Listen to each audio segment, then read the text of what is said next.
Urobo Megbale, Onome Omol Wewori, Honorable Prince Friday Oviri, the king of Urobo High Life. Mebere Riwa Pokbole, Urobo Mewake Kero. Honorable. DJ Wonder. Ota Wevori Wono Jasi Devo. Kema wa to bokwo wi onwa dede. Otana. Mi win Ghana na. Oh. I government glory kewe. No case to answer me on wafe. But mi jinyo na mu we pokere na ka we yo be no be wo ka go wi yo no wo be ka to boss wu na wi a na wo bi be ka. Ai na ko me Friday. E tell ya we jinyo bo no. Omo boba me ni de wi e kan we yo ke mi DJ wafe. Me Friday Oviri. Mi ore na ka mi di nyo ne. Ode gwa no bu ni nana. Ko jabo yo hi. Biko me ne no esu Friday. Hi. Ode mlo tota na mejeblo. Hi biko me ne no esu Friday. Onyeni Friday very sober. Onyeni Friday very sober. Ibu na ekpa vokeje na bekero ye. Kugbe totavo. Evoje na binene kwe studio. Maniko onya akpa na onyare mi ore na mi apa na makpa atake. Woje akpa eke keje no ru no. Womlele. Ade sune na no kona bibi photo ya yobuke jacket music na ko ya shene na seje. Ni kere wonoja medeje do ma nyonu obiora reviena nyeni Friday very sober I data we rewetina ikwe gba pe yen we je rebe odi me odi obi bini na ku eke no be bi aburo bo mi binya yen wo de ro ma da won ke me ka vu iho ne ose we kpuje sika sa okwe Otu wo de ro ma ra esi blog of we blog bon asi devo wa gere. me de ro ma nyumli we wodi nyi record na na me ro ma nyumli we do ma nyeni Friday very sober kemike We no pota. kemeka so we proper DJ Wonder Ose. ke guitar na me obote I guitar na ase guitar na. yo kewe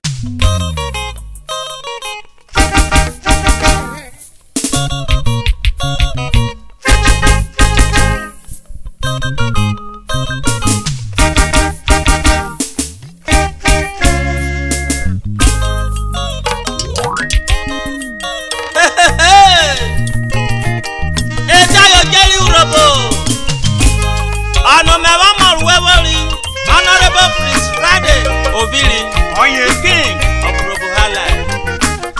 Mebere riwa pokpore. Aba.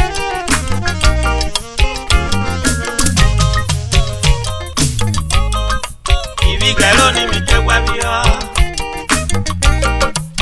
Mi tun we mi ababo. Ibi re ko yo ma bolo. Irony mi je gwa mi o. Friday tun we bi nure o Urobo me. Ibi re ko yo ma bolo. Ma gwa ikwe. Oga na yo chukon laru okuna. Ina ma ro bururu na. Oga na ye ki aka o. Adablo gene. Manoga na yo chukon laru okuna. Ina ma ro bururu na. Oga na ye ki aka o. Adablo gene. Ota seri o Urobo. Ota seri o Urobo me. Asebe gbagbare ni mi gbejo na anyo. Ikuro ka inu adelota na koto. Mi akoganyo. Ota seri o Friday Oviri. Ota seri o Urobo me. Asebe gbagbare ni mi gbejo na anyo. Ikuro ka inu adelota na koto. Oga na blekure Friday. Oga na bleku. Oga na bleku la o DJ Wonder. Oga na bleku. O si bleku devo. I Friday tun we mi nure. Oga na we ko biru. Mi tun we mi nure egbere na de o. Oga na we ko biru. Kema bolu kulukulu la konana ejini ajora ti obomi nu lo ni obobe. Obebe. Jora bi wenu wonu ro ma nwe piani no po. Olukuluku kese la bede. Oseke no. Ọjọ́ pé jígédé gbogbo òdìjẹ wọn dà. Ọyẹ ọ̀sẹ̀. Olùkúlùkù sẹ́kẹ̀ àpọ̀nà.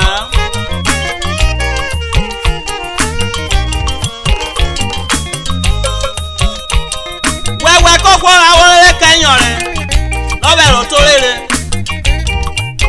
Òtá díṣe wọ mẹ́rù ẹ̀rọ tánà. Òtá ṣẹ́rí wànúwọ̀ kárù ẹ̀rọ tánà. Wọ́n dí sí kú ibẹ̀ ẹ̀rọ tánà kpọ̀bù wẹ̀wẹ̀. Kúwọ̀ jẹ́ nà bẹ̀rù ẹ̀rọ tánà. Ẹ̀wọ̀n nà nà kó ṣẹ́rí ẹ̀wọ̀n nà nà kó ṣẹ́rí. Wọ́n mìíràn ní Friday bí rí ìpìdì nínú. Kúwọ̀ Roma sẹ́kwàrí ọ̀fà búko. Wàhálà yìí gò kúwọ̀ ọkọ̀ tuntun n'ekiri mi ò dẹ̀ mẹ́rin Friday. Wùyẹn wọ́n ìwọ́ mi ò rí èyí ọ̀dọ́ dẹ̀ mẹ́rin Friday. Ìṣe yọ̀ bàná. Ọ̀ṣàrè báyìí láyọ̀ fún wẹ̀mí ju wẹ̀mí ò dẹ̀rẹ́ ní nàṣẹ́jẹ̀. Ọ̀yìnadé di constitution wẹ́wọ̀ fúra gbára ọ̀tọ̀. Constitution àwọn yàrá kàkàkà. Ọ̀yẹ̀ gbàrẹ̀ bí ròrò ó bòwé wòmí owó rere. Ọ̀yìnwá ẹ̀fà. Ó tó agbára. Èrìsì ó bá màmá náà di agbára nà mẹ́díà. Èyí ẹ̀ka agbára mẹ́díà. Égbè wòsàn ní Friday ọ̀tọ̀tọ̀ àbòkù òwò dẹ̀wẹ́mí ò dẹ̀wẹ́ ní nàṣẹ́jẹ̀ yẹ. Lè wáyà di pẹ̀tì. Kimi ke mudi gede kere menyo aguna bi petrona. Owe wowo ta sameva wa kogoko e kwasa kuna mi yo.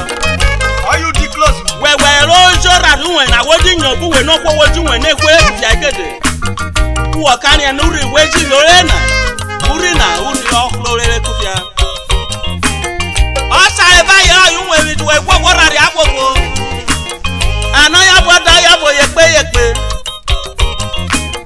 O ka isosu na na ke gbogbo ma. Ẹ̀dí bẹ̀dẹ̀.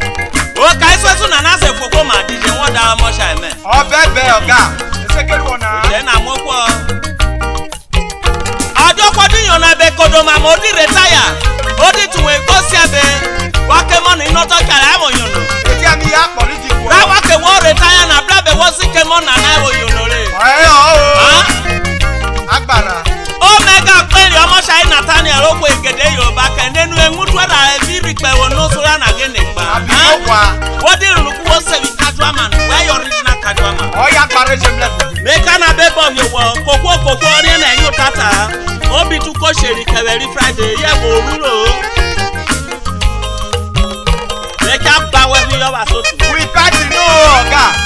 Bọ̀tọ̀ ọ̀gá mi tó òun náà mẹ́mìíràn náà ọ̀gá mi tó bẹ̀ wẹ́ kó tó ọ̀gá. Tí gọ́mẹ̀dé wọn gbọ́dọ̀ dìde wọn dà ẹ̀yìn kò ká ókè bọ̀bọ̀. Wọ́n kọ́ náà nínú ìwò. Gbogbo ká sàmì náà kẹ̀. Ọ̀gá. Òpópó egini ji kpoke orí rire wàá mẹ wọn gbọ́dọ̀ dìde wọn dàbí kó. Mẹ́tẹ̀ kàrọ̀ wẹ̀ rẹ́kọ̀dù nànà wọ́jọ́ da wẹ̀rẹ̀ ìdí skul wọ́jú wẹ̀rẹ̀ rìsọ́tù ẹ̀mẹ́ ọkẹ̀ wẹ̀ nà òpópó mẹ́kàrẹ̀ rẹ́kọ̀dù nà wàá wẹ̀ kútọ̀ mélòdàn ẹ̀dẹ́fà kú wá wà ẹ̀dẹ́fà ọ̀tàkùn ní ẹ̀díṣe kú ayẹ̀ wàrẹ́ ta. Òpópó gbọ̀nà mọ̀. Ọ̀tàkùn ní ẹ̀dẹ́rù máa ṣe kú ayẹ̀ wàrẹ́ ta. Mefo ba gege joko do Kaka ọ̀gá. Ifrado video ko apejo babo goke Oye akọ ọ̀sẹ̀. Mr. Joseph Onotaro ni obomo betefe oga na bi yoke wo bu keka wo kebe we go. Thank you very much. Eru ka wa pona we kwekore urobo me o. Aye mi se wo bleno. Eyo kari fi wá pa ẹ̀kẹ̀rọ bẹ̀bẹ̀rẹ̀ náà. Ìfìrí òkú ìbẹ̀rù náà. Èrú kẹwà pọ̀ náà ìwé kọ́rẹ̀ òrùkú mẹ́ o. Màná yẹmí sẹ́wọ̀ blẹ̀ náà. Eyo kari fi wá pa ẹ̀kẹ̀rọ bẹ̀bẹ̀rẹ̀ náà. Ìfìrí òkú ìbẹ̀rù náà. Ìfúrádé tún wẹ̀mí nulẹ̀ kúròbó. Ọ̀gẹ̀nẹ̀ wẹ̀ kọ́ bírú. Mèrè rí o, ìgbérẹ̀ nẹ́dẹ́. Ọ̀gẹ̀nẹ̀ wẹ̀ kọ́ bírú. Ọ̀gẹ̀nẹ̀ bẹ́kú rẹ̀ kúròbó. Orí ẹrù fò máa yọ ọ̀gẹ̀nẹ̀ bẹ́. urobo no se wene. Orielu for my young and neble. Nathaniel Roma Roman enu egogo. Orielu for my young and neble. Ike bla Roma yefia ri enu egogo. Orielu for my young and neble. Agbare ke go ke wo ga. Ifra de win inu le urobo me o.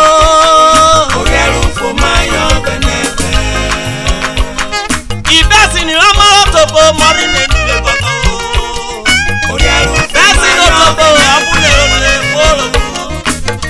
Odi yori kawo Chief Pius Onota Samideri. Orielu for my Chairman of young Vini and Fans neble. Okori Branch. Thank you. Professor Jacob Pumbilio Gogo Kebe o. Orielu for my young and neble. Efe mebo tanyu tinyo nenu egogo o. Ojo wa. Orielu for my young and neble. Augustine Imone Dafe o nenu egogo o. Mi wini nule. Orielu for my young and neble. Joseph Onota o Gogo Kebe. Orielu for my young and neble. Adru no nenu egogo. Shemo. Wini nule. Orielu for my young and neble. Yakwa. Oge nebre kule o fedo video. Orielu for my Amoke young weli and ogba. neble. Shele di obere fans agbara oto. Thank you. Oge na di Floriano wono yise wene. Orielu for my young and neble. Oge na wolulu. Wolulu. Wolulu. Orielu for my young and neble.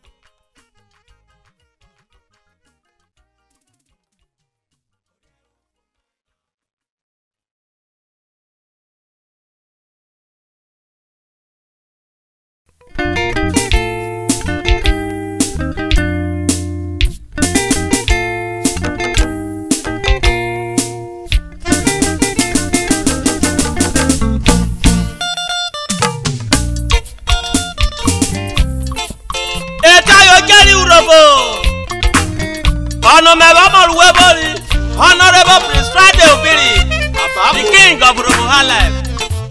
Ọmọ aga no pe wi e ka gbara di bi wi e urobo.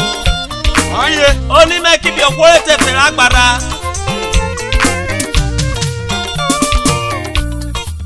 Woto bo ni ma kire. E kasa nu yo tage me de go fi an.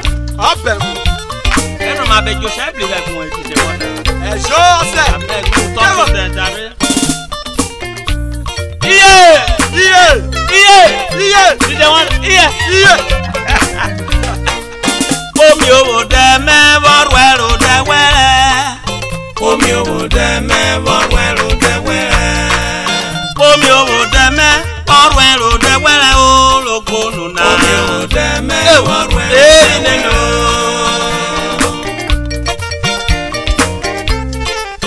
Me bo ba de bo na bo tu isure aja o keta ikwe to bo pa. Aitaka o gba. Wo yeri ni sake to bo. Omi owo de me worwero de were o logonu na. Omi owo de me worwero de were. Pọ̀pọ̀ kún wèbí mẹ́mọ́ kún wèbí wẹ́rẹ́ o. Omi owo de me worwero. Ilé lò.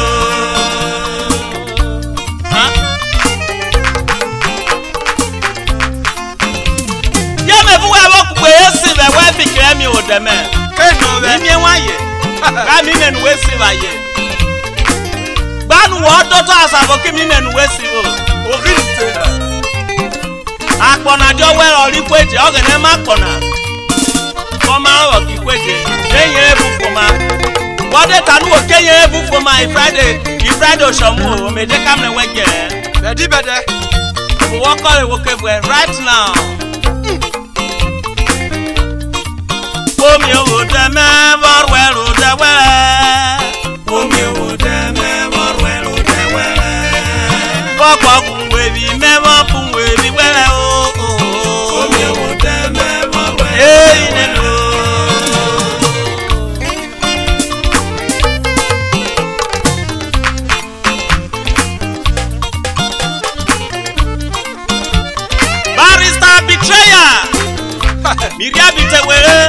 Akoko. Wanu wa wi barrister betrayer. Baby kono jawo wota debo. Ku obo re tagaga. Netwe kwa yaga ki etwe kwa close. Wanu oke kwa jona ke mo fe ki meje romyo. Wani takwa eji pikoto. Apiela pira kwa ko 5,000 ni ade akewe ke meje romyo. Kegi ni motana biyo. Edi pikoto me na be ko sakewe. Kake pikoto me na be ke wo egba. Are yo ya koto na emera no egbuwe. Are yo ya tede atota na kuko eburi koto. Ewa wi koto gba kemere kwa mi gbe mi daka ipogo yan. Ewo. Keme to boro ni na mari ebe. Daki bari sare me lo soro kele kwajo kewe. Efugo na ro gbe mi daka. Ewo. Odu efu wi ko kanure. Obra bere nure ko je ro gbe mi daka yan. Oja don no DJ Wonder. Ewu. Obo wo na ruwe, wo ru oko re kije wo di oru oko. Ekeru o kewe ri. Oyi me wewe na. Eri e wa ya re. Lewo sajo me ni prado firi wa fi keme gane wa fi o. Kimiri mudia. Keme le na seje o. Bebe mi bari same. Kimi no koko omo sharo ye kide ti ogbi style so kore oni be bla ki o ko no kire we. Ita ke wewe. O ti je. O ja do no DJ Wonder. O jigri na mata so ti kori sebe. Prado firi. Ane remedy work okere prison in Warri. Mane na na pa ke senyere. Ejo na mi gboyin apo mewa. Ewu. Kemere ka bi ona me suna bo wa bless abure. Nu wo de won share apo wo mi kinga. Eme wa yo lo mega mane mu gbo bo yi. Iko ejo bo yi. Oke na dia be ya boro ke o dia na me fi ti kwa ko ya obo let me go there. Oye. No shake it.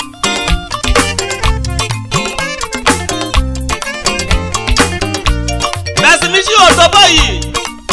Iwoda sire won we agbe prison na news na no any Friday Village. Dakume oda filode. Ani Friday Village. Wo be mo na saka dia sabofo. Mudia mi bi we mama sa what is area kokoma prison na. Manoke. Mi relax.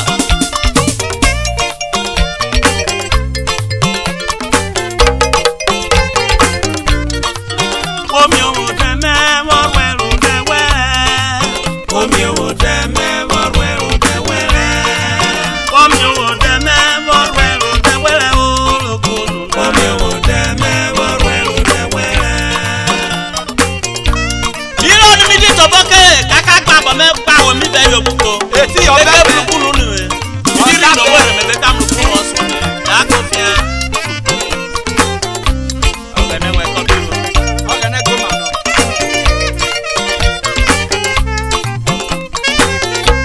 Omo tadi we se buro ba ne ro jaja je ro mo na jaja. Omo tadi we se ko mo baba ni se ro jaja. Ero jaja mo ba go ko kere ko. Efo beku. Wodi to kere. O ba pra bi ko efo ba se. Wa go ne mo ba bo bo adiri no bo ero ja wa karia. Ode ti na. Oye bra. Oyo mi ki Pastor Chris. Ore e ro gene rode. Oru e ro kere bi yo nwa television. Igo ti bi wo ko na re, de wo ko na ne. E mo na wa ko na we jaja na e bo bo na. We go I watch it with television. The station ni ade sikunu pochi. Pop. DJ Wonder. Owo ma bo boke obo. Ode yan ku be. Give me someone and give me no ni mo me. Dey mu na ro mi poof. Say brother. Ani brother mo na remedy okay raba me fi carry o ta mi di tun ere. Anoku make us safe lebe. Poof. Ane de ka bi. Ki pattern e ka be bro yo no na re poof. Oye fu. Keme je fwa ni mo me biko wo flag ni wo flag. Wo flag ẹjọ́ ẹdí lòbó ní ọ̀bọ̀ ẹ̀ náà rọ̀yẹ̀ ọjọ́ pa ọ̀fẹ́ ẹ̀ẹ́dẹ́gbẹ́ náà ọ̀bùlọ̀ ọ̀gbọ̀n. Kíjẹ náà rẹ̀ mẹ́fọ̀ ààrẹ nà n'ẹ̀jẹ̀ náà. Ó ní ọ̀bọ̀ wá dípò kéré. Ó ní ọ̀bọ̀ nìkéré. Ó ní òkú ẹ̀rọ fi àkàkàkà. Dúpọ̀ nẹ̀kú pọ̀ nẹ̀rí ó gàgà bó gàgà. Ó bó sèlú nà bó èrè. Èyí ẹwà dẹ́yìn àjọwò níjẹ́ ó kú yòbó yìí. Ọ̀dì òjà bó yìí. Ẹ̀dọ́ jẹ́ nọ́gbẹ́jà ìpolìwò. Ọ̀pẹ̀pẹ̀pẹ̀pẹ̀pẹ̀pẹ̀ lẹ́gbẹ̀. Èsè wọ ọ̀rọ̀. Ọ̀pẹ̀pẹ̀ lẹ́gbẹ̀. Èsè wọ ọ̀rọ̀. Mẹ́kọ́nà ṣe mẹ́ṣà mẹ́ẹ̀ẹ́ tọ́ta kẹwẹ́jọ bẹ̀tẹ̀ kẹwọ́ bò. Ìmọ̀ bẹ́ wà sàkómúwé pẹ̀pẹ̀ sàkómúwé. Sọ́sẹ̀sẹ̀ dẹ́yàn. Ọ̀fàgbé ọ̀yọ̀dẹ́ níwẹ̀ ọ̀sẹ̀wẹ̀ bọ̀nùwẹ̀ mú kẹwẹ́. AKA ọ̀pẹ̀pẹ̀. Wọ́n jẹ́ fòmátẹ́nu ẹ̀wọ̀ pẹ̀pẹ̀ bẹ́gbẹ́ òdẹ̀ náà pẹ̀pẹ̀ náà bẹ́gbẹ́ èdè mú kẹwẹ́. Wọ́n fòmátà bẹ́ẹ̀ rà rí. Ọ̀ṣà ìrẹsì kọ̀dùn ní jíìpù onóbùdè. Ọyọ ọ̀ṣà ìrẹsì ẹ̀gbọ́n sẹ́wẹ́. Ọ̀ṣà ìrẹsì Ruben àpọ̀jálò ẹ̀múrò kòró yìí. Bí kìí kọ́ra wá rè náà wọ̀ fún ìkàrà yòókù bá gbára bọ̀nẹ̀. Ọyọ wọ̀ bọ́ sẹ́wẹ́ ọ̀dà kòró yìí. Wádìí ra ti yan kù. Ẹ̀bẹ̀ yìí fúláwá ẹ̀ṣẹ̀ tẹ̀ gẹ̀nu yàn mí ọ̀yẹ́ gẹ̀nẹ́ wù mí ọ̀yẹ́ ọ̀nà bí fúláwá dákúkú ká ẹ̀ṣẹ̀ tẹ̀ gẹ̀nu yàn mí. Wúyo ọ̀pẹ̀pẹ̀pẹ̀pẹ̀pẹ̀ yìí tí ọ̀nà ó rà wá kárẹ̀. Ìjà dúró. Agbára.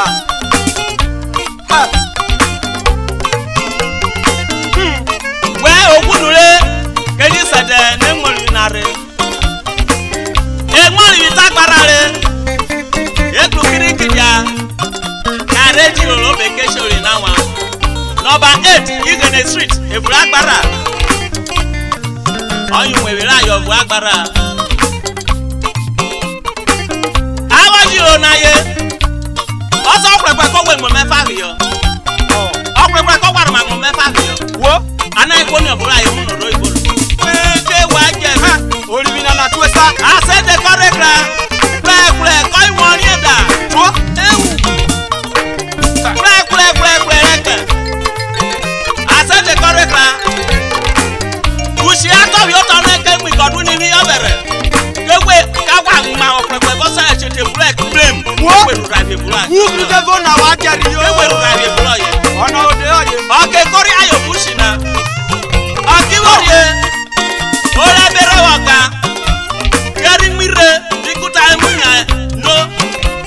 Àìdé wọn tẹ́pẹ́tẹ́pẹ́. Ó rẹ̀ wọ̀gá rẹ̀ kejì mọ̀ ẹ̀kọ́ síta. Kàwé gbèdéka.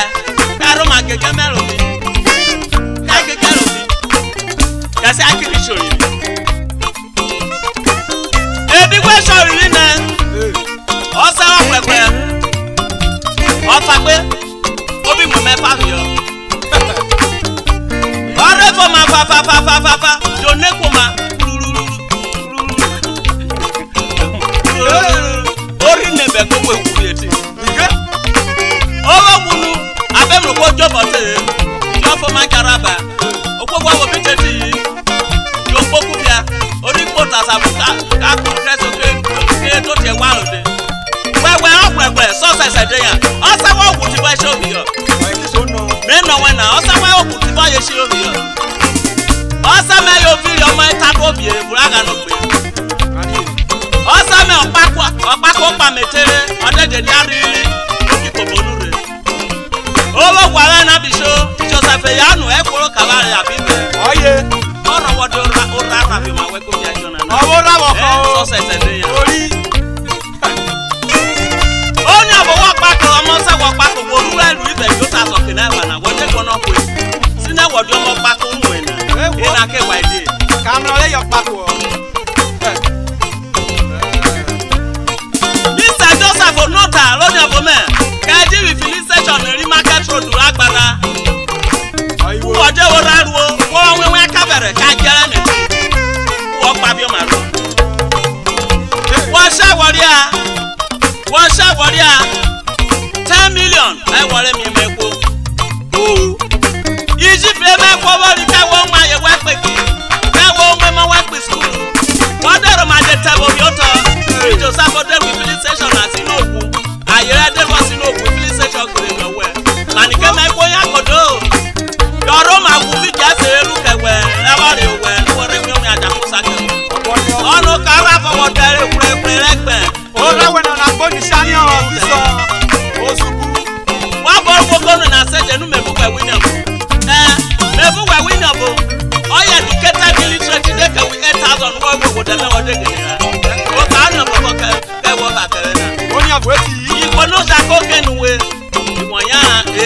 again we do ya e mo na di mo mo bla ana mo ka na yo no da jopo o yo no da jopo odo ya we ba na pleple o ko ro ta nu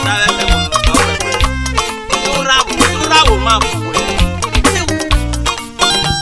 ke ma ba wa to ba mi o de mewa lo bo ni memu na neje wo we raba na nu ma pleple obego e la wa de ka no ke kwa me bi yo oye so mi yo ture shi na ye mi ye we na take oye je mo da je ko ye mi yo e ji no ye ye ko mi yo sine no je mo da je ko abera o pleple o pleple o pleple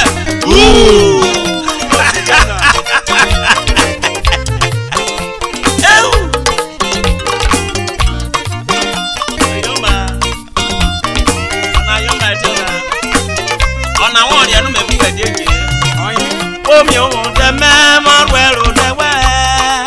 Omi o de me morwero de we. Papa fun we bi me mo fun we bi we o lo se nu na. Omi o de me morwero. Ile mo. Dije won da ja sumu no fo yo bo bi yo. Ai won ye me ngbe. O se ri ka yo. Ile wo ngbe nu ra fun yo wi ko be ka ro we yo wi ko bo do ta wo kan ya. Ora mi yo to ko we ka ka be.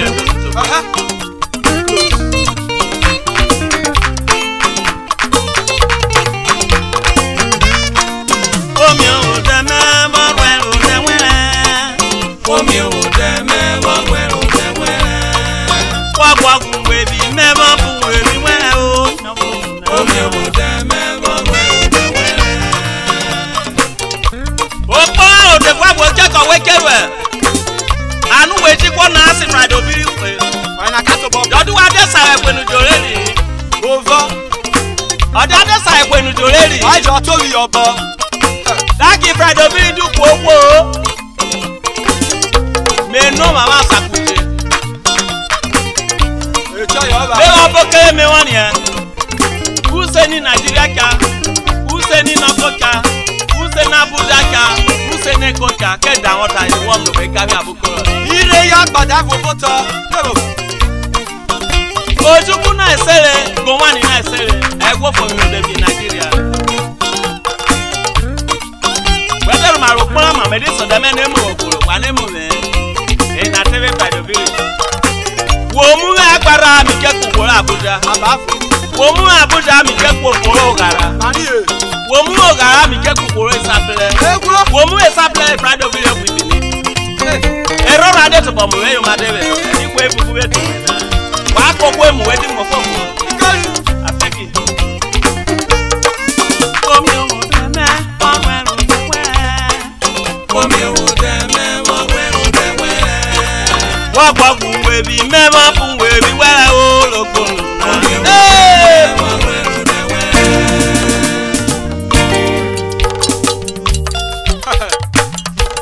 Okiti. Anu for me, one in the Friday village.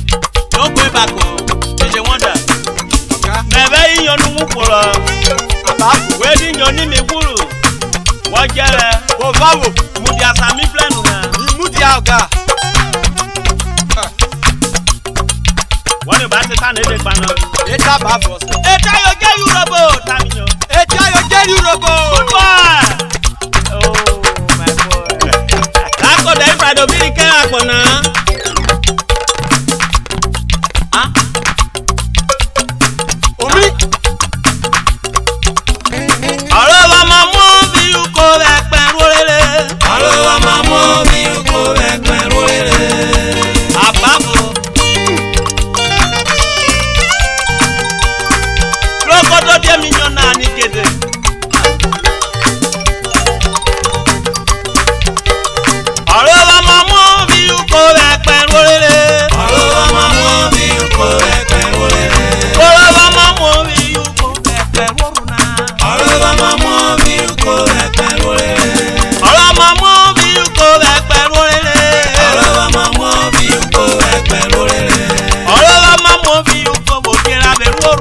Ọ̀rọ̀ ọmọ mọ́ mi kò ẹ̀pẹ̀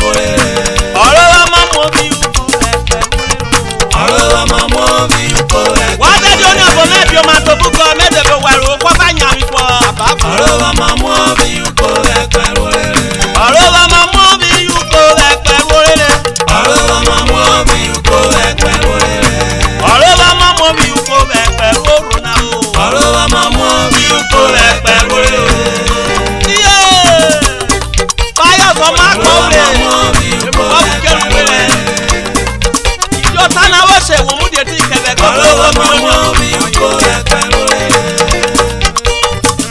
ríbọn ni ọmọ mẹ́tọ́ yìí. wòró wòró wòró pápá wo ṣé mo jàre ìmánéjà mẹ́. àkọ́kọ́ náà.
Uka ka ayemle boyo wa mle bia mo ló sùn kẹ̀kẹ́ ọyọ wọ́n fi káàsù díje wọ́n dá gbéjà wù kẹ̀kẹ́ kókó. Wù kẹ̀kẹ́ àyàpọ̀ pọ̀ náà.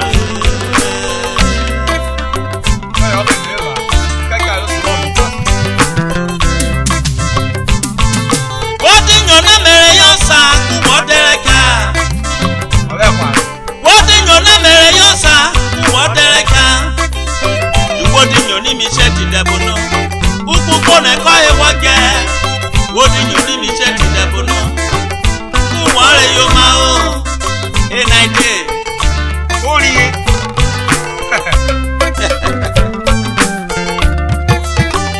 Ọkọ̀ wọ̀ bẹ́ẹ̀ bí kókó. Wọ́n ní ọ̀bọ̀wọ́ ẹ̀ka bí wò tán náà.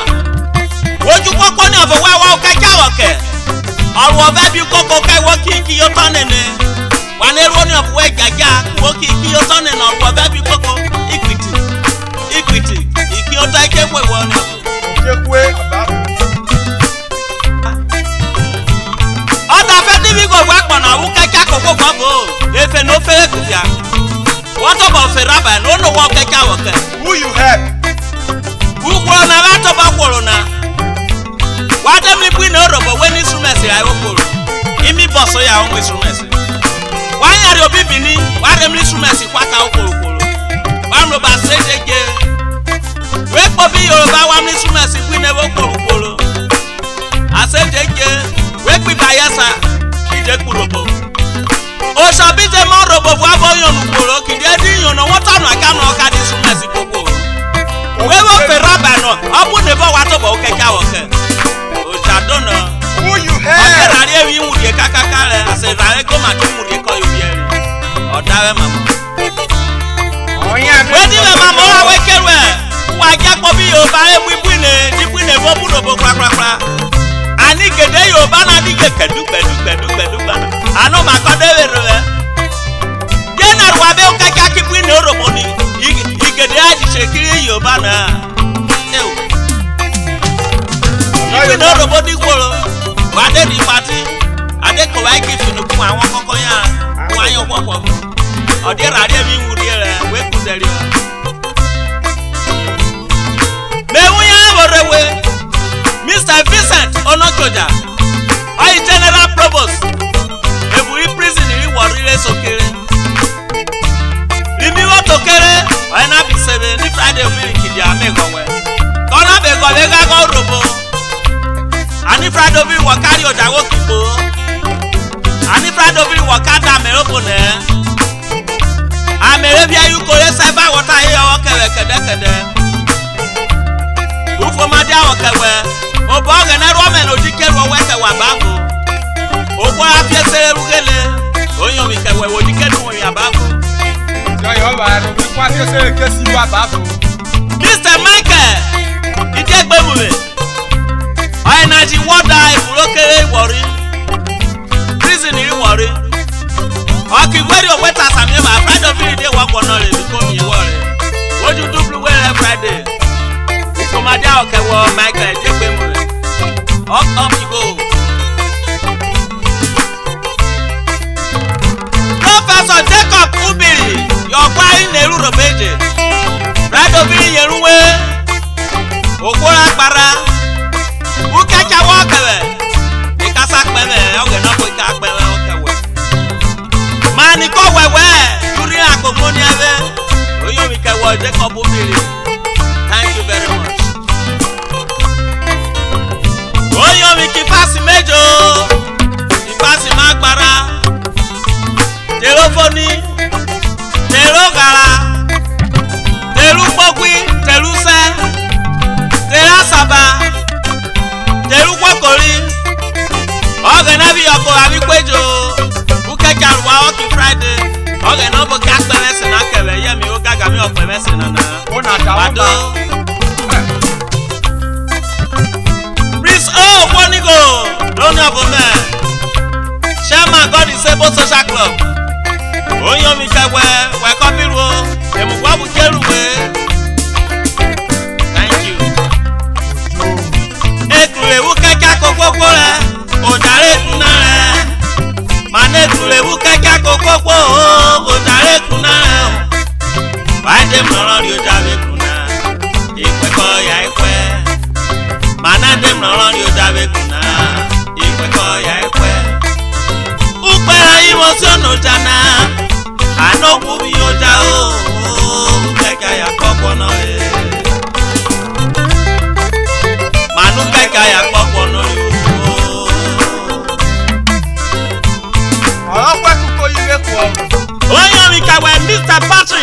Ogene, organizer, Pradobiri Fans Club, Bokwe Branch. Iki marketer se for major Suneke, I want you to me koke. O ma kowe raye kai gogo, ano botogba na no yimaroka no. O fweche kwewe. Mr. Joseph Ogun, Chairman, Pradobiri Fans Club, Bokwe. Ogene ka ukeke wo.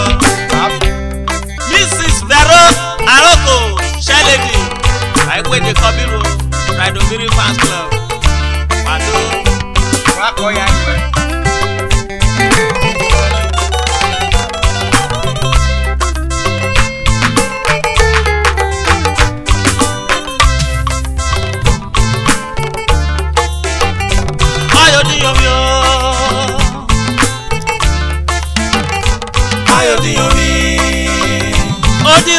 Odirona, Ayodiyomi.